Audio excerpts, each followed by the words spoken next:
DIG Varun Kumar தொடர்ந்த அவதூறு வழக்கில் நாம் தமிழர் கட்சியின் ஒருங்கிணைப்பாளர் சீமான் இன்று மாலை 5 மணிக்குள் ஆஜராக திருச்சி நீதிமன்றம் உத்தரவிட்டுள்ளது.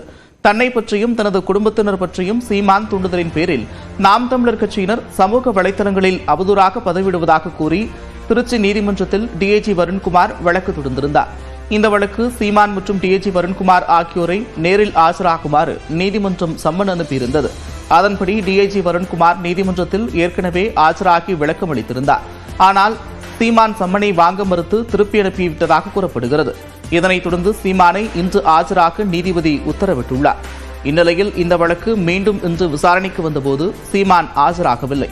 சீமான் தரப்பில் அவரது வழக்கறிஞர் மட்டும் ஆஜரானார். வழக்கை விசாரித்த நீதிபதி பாலாஜி இன்று மாலை 5 மணிக்குள் சீமான் ஆஜராக தவறினார் பிடிவாரண்ட் பிறப்பிக்கப்படும் என்று கடுமையாக எச்சரித்தார். கட்சி நலனுக்காகவே மத்திய அமைச்சர் அமித்ஷாவை சந்தித்ததாக அதிமுக மூத்த தலைவர் செங்கோட்டையன் விளக்கமளித்திருக்கிறார். மத்திய உள்துறை அமைச்சர் அமித்ஷாவை அதிமுக பொதுச் செயலாளர் எடப்பாடி பழனிசாமி கடந்த மாதம் சந்தித்து பேசினார். அடுத்த ஆண்டு நடைபெறும் சட்டப்பேரவை தேர்தலுக்கான கூட்டணி முயற்சியாகவே இந்த சந்திப்பு நடைபெற்றதாக கூறப்படுகிறது.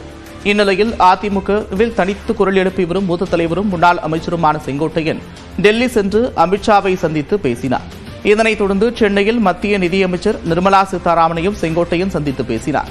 இந்நிலையில் ஆங்கில நாளிதழுக்கு அளித்த பேட்டியில் மத்திய அமைச்சர்களுடனான சந்திப்பு குறித்து செங்கோட்டையன் மனம் திறந்திருக்கிறார்.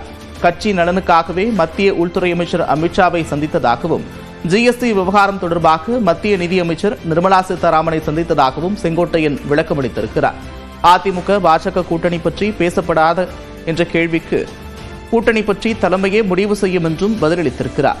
அமித்ஷாவை சந்தித்து சென்றது எடப்பாடி பழனிசாமிக்கு தெரியுமா என்ற கேள்விக்கு அதிமுக நிர்வாகிகள் சிலர் மத்திய அமைச்சர்களை சந்தித்திருப்பதாக செங்கோட்டையன் பதிலளித்திருக்கிறார்.